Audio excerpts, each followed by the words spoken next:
Toronto Raptors led wire to wire as they beat the Sacramento Kings by 23 points, 124-101.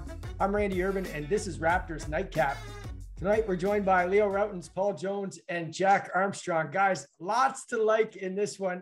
Jack, I'll start with you because you're at home like me. What impressed you most about this win? Definitely Paul Jones and Leo Rautins. First of all, those guys did a tremendous job as always. I said most. Jones. No. Keeping your chair warm, Jacko. We're just the bench crew. We can talk about the Raptor bench. We can talk about Scotty Barnes, any of those guys.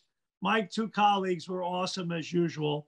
So I want to commend them. And no, it was just a fun night. And Leo and Jonesy both know this as broadcasters. There's a lot of tough nights to call a game. And this was one of those fun nights where the team played really well. And there was a lot of fun storylines. And I thought the bench was just sensational. I mean, Malachi Flynn, Yuta Watanabe, Mihailuk play with a lot of confidence. And, obviously you just look at just the Champagne as well. And the engagement, the enthusiasm. Scotty Barnes was really good with the substitutes tonight, anchoring that group. And Leo, you mentioned it late in the game. I totally agree with you. You play a really good team tomorrow night in Brooklyn. It's nice that nobody really got extended tonight. So that helps a lot. Leo? Yeah, no, I mean, I think, across the board, okay, what did you want to see after New York? New York was a great defensive effort, right? But it was a different game. It was that grinded out game. But you wanted to see that defense continue. And you have a team like Sacramento that comes in, they want to run. They just want to get up and down the floor. But the Raptors know that if they want to run, they got to do it at the defensive end. That's how you make it happen. So they brought that same defensive effort they had against New York. They brought it here against Sacramento, and they tied it all together. And that was as good a game as they played. And Jack, when you get all these guys like Watanabe and Flynn and Delano did a great job early in the game. When all these guys can come in and contribute, it just lifts the morale up big time. And now hopefully you're gonna take some of that on the road with you, and it makes a big difference going forward. Yeah, I second that. The energy was terrific tonight. It really, really was. And Jacko, we're just keeping your seat warm, brother, until you're ready to go. We made a joke about it at the start. You were self-monitoring, and if the Kings wanted to win, they better monitor some of the Raptors. And they didn't do a great job early. Like Leo and I were talking about, the 19 assists in the first half. Everybody, it's like when you're playing in the park. Everybody gets a touch. It becomes infectious. Everybody wants to make the next pass. Except Randy. Well, I was going to say, that was my pause, right? Because Randy would be the guy that it'd be whipping around and he'd shoot it, right? And it better go in, baby. Back hole. It better go in. It better go in, or else we're subbing you out. But I just thought they did a nice job. And then it seemed to fuel their defense too. Sacramento got close in the second quarter a little bit, but they just never seemed like they were a threat to win the game. Sacramento. I love the way the Raptors played tonight. You talked about this, Jonesy, just briefly, but Jack, I'll ask you, the Raptors starters almost had the same number of shots each, which is kind of rare to all be around the same number. Do you like that strategy for this team? I don't think it was a strategy. I think it was more a matter of everyone was going good. There was no real stress. So you could trust it's an overused term, but trust the process, trust your teammates. There was just a nice flow tonight. No one felt like in any way, shape, or form they had to do more than they had to. It was just a really nice team effort tonight. And, all of us have made this point before at some point during the year, and it's a sign of a team that's still developing. Tonight, they got a lot of their mojo from their their defense was really dialed in early.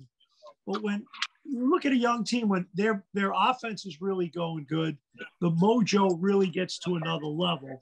Mm-hmm. And I think it's great to see.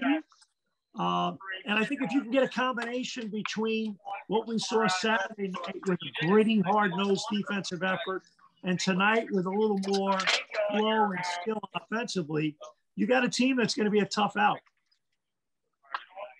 Leo, do you like seeing Siakam get, sort of the same number of shots as some of the guys that maybe don't have like Jack the said, offensive game?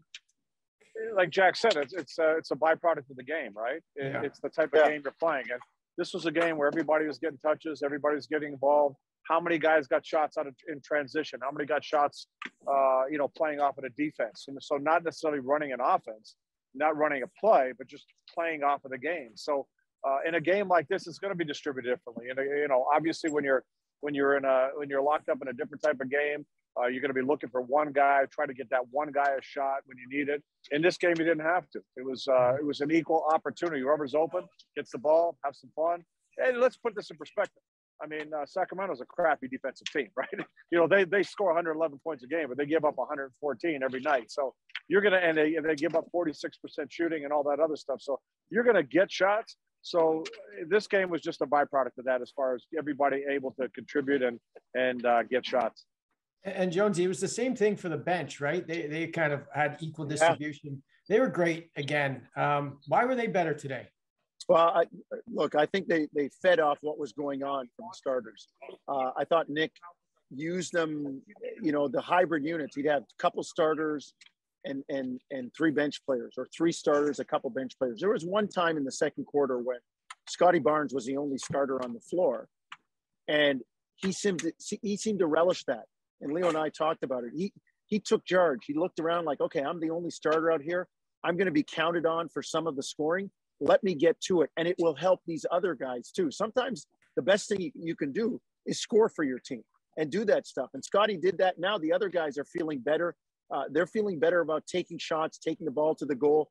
They're all playing defense. There wasn't a letdown tonight from the bench. And I just thought, they did a good job. And then at the end of the game, when it's kind of free money, when it's house money, they're all playing together. And Utah's making shots and Malachi's making shots, and they kept it up at the defensive end. So if the bench can give them, and remember, you still have OG, Precious, and Kem out. You still have three prominent players out.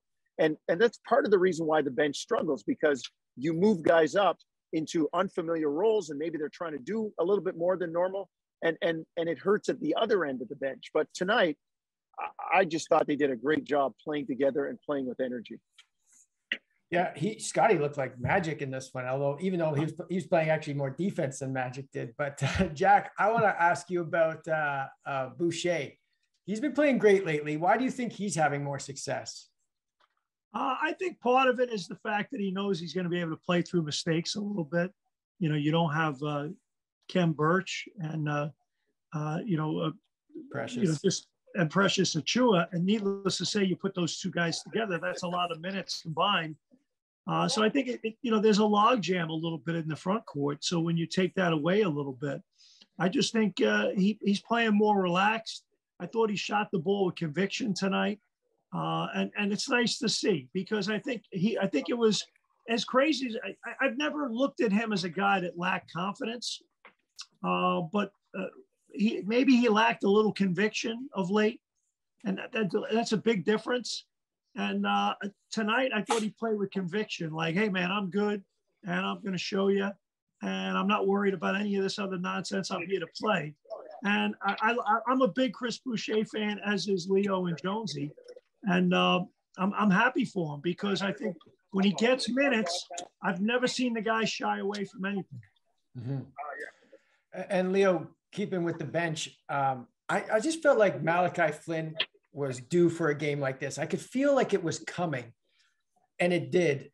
And I also feel like this was replicable. He can do this again. Do you feel like that too? Well, yeah. I mean, we've seen it. We know we can do it, but and sometimes you need a game like this to make it happen, right? Maybe the coaches go, hey, maybe we should give him a little bit more time. Maybe we should do this.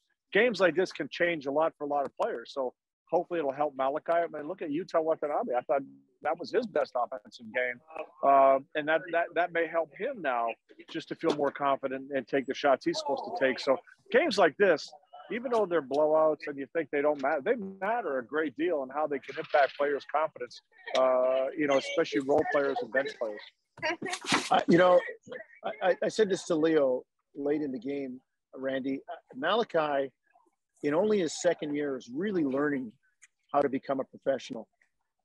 He's getting his work in. When he gets on the floor, he stays in his role.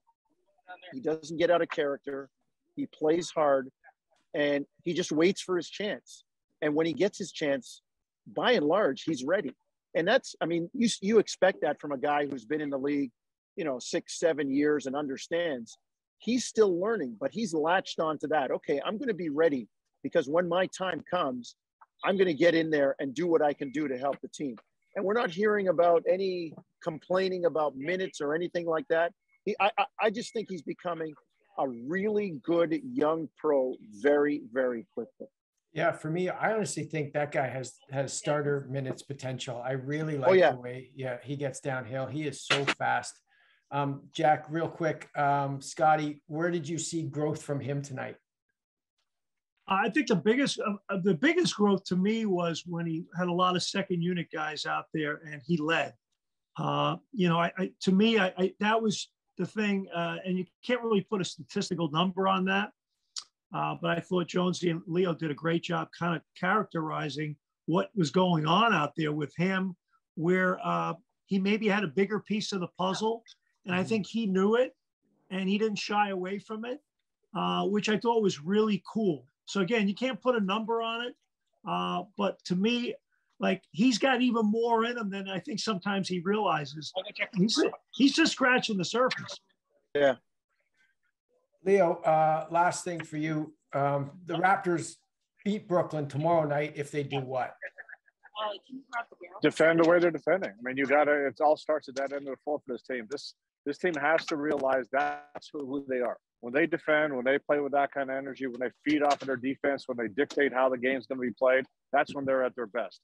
You can't guarantee you're going to make shots. You can't guarantee you're always going to have a great offensive game, but you can guarantee you can have that kind of defensive effort. So that has to be their MO.